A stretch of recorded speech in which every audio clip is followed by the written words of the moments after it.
my classes. Today we will be understanding the concept of lattice energy. So like you already know, in last one of my video I have discussed the ionic compounds. So today the next part of that ionic compound formation involves the lattice energy. So let us discuss what is lattice energy. Clear? So now this is the definition of lattice energy. How we define lattice energy? It is the amount of energy released when 1 mole of ionic compound is formed from gaseous cation and gaseous anion. This is very important. So in NaCl, like for example, first we will take a general example. Okay, so let me take, this is M plus, which is in gaseous state. Okay, this is cation, which is in its gaseous state, and let me take one anion. This is also in the gaseous state. Now what I have said, gaseous cation, I am taking M plus in the form of gas. Okay, and gaseous anion means X minus, which is in the gaseous state. Now they both will combine together to form a ionic compound Mx, which is a solid. Okay, stable compound. It is very stable. Why it is more stable? Because in the gaseous state, no, they are not so stable. Cations and anions are not so stable. Whenever they are combined to form the like in the form of solid, now they will be more stable. So now Mx, which is solid here, so that is your ionic compound. So whenever there is a formation, so you can see that whenever there is, it is been forming, right?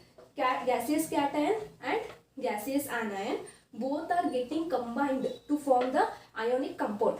So that time what is happening? See here, amount of energy is released during the formation of such ionic compound. Whatever the amount of energy is released, that is, I take here U is equal to, since it is negative, I mean releasing, I take it as negative kilojoules per mole. So this is nothing but the definition of lattice energy. So just to understand, it is very simple. Lattice energy means what? It is the amount of energy released. You can see here, it is the amount of energy released whenever 1 mole of ionic compound, this is 1 mole of ionic compound, is formed from gaseous cation and gaseous anion.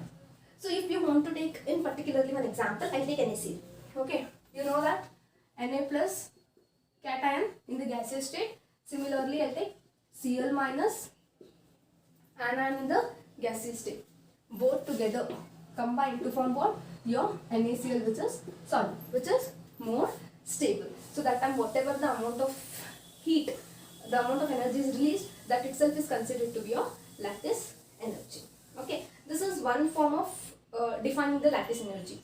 Like in the forward reaction we mentioned. So similarly, I can tell in different way also what the amount of energy required to break this 1 mole of ionic compound. How I can define the amount of energy required. So now the amount of energy required to break this ionic bond into its constituent gaseous atoms. Like this also I can define, no? Yes, if I go backward, then I can define it like that.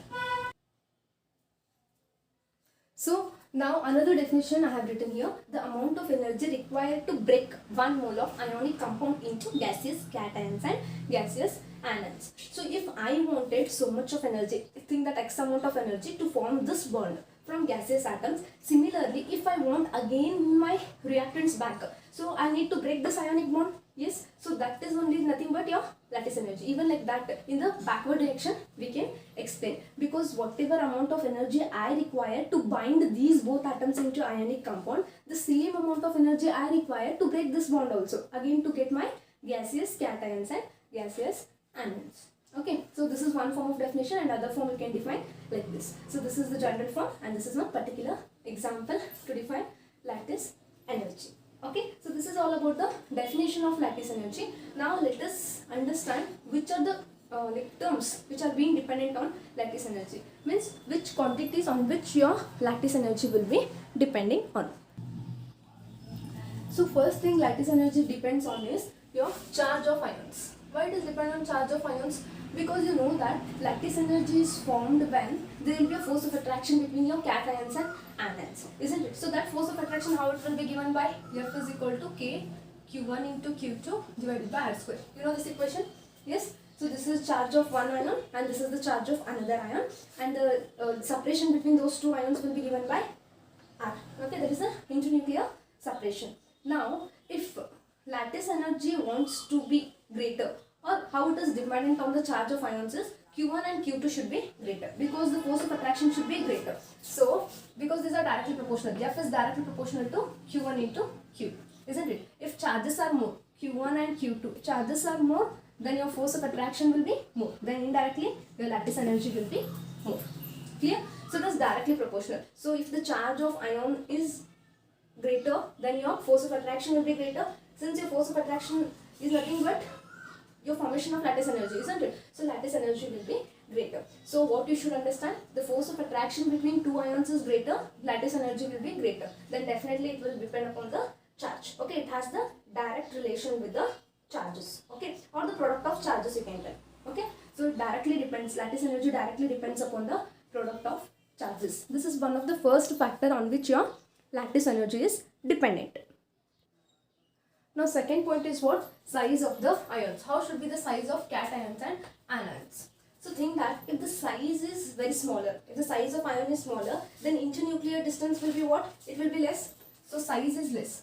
If size is less, then the internuclear distance between the ions, it will be less. Internuclear distance between the ions also will be less. And your internuclear distance should be less only. R should be less because it is inversely proportional to force. Yes, if distance between the two ions is less or the size is less, then what happens? Your force increases. Yes or no? It will be ionic attraction will be high. So your force, electrostatic force of attraction will be high. Then once your F is high, then your lattice energy will be high, isn't it? So what you concluded? Size of an ion should be less. So it is inverse relation. It is having the inverse relation. If size of ion is greater, then lattice energy will be smaller. Okay. So how the direct relation, how inverse relation you can observe, isn't it? So charge of ion is directly proportional to the lattice energy, whereas size of ion is inversely proportional to lattice energy. Okay. So what we can summarize is lattice energy is directly proportional to charge and lattice energy is inversely proportional to size. Okay, directly based on this expression only you can tell. So here force of attraction is directly proportional to Q1 into Q2.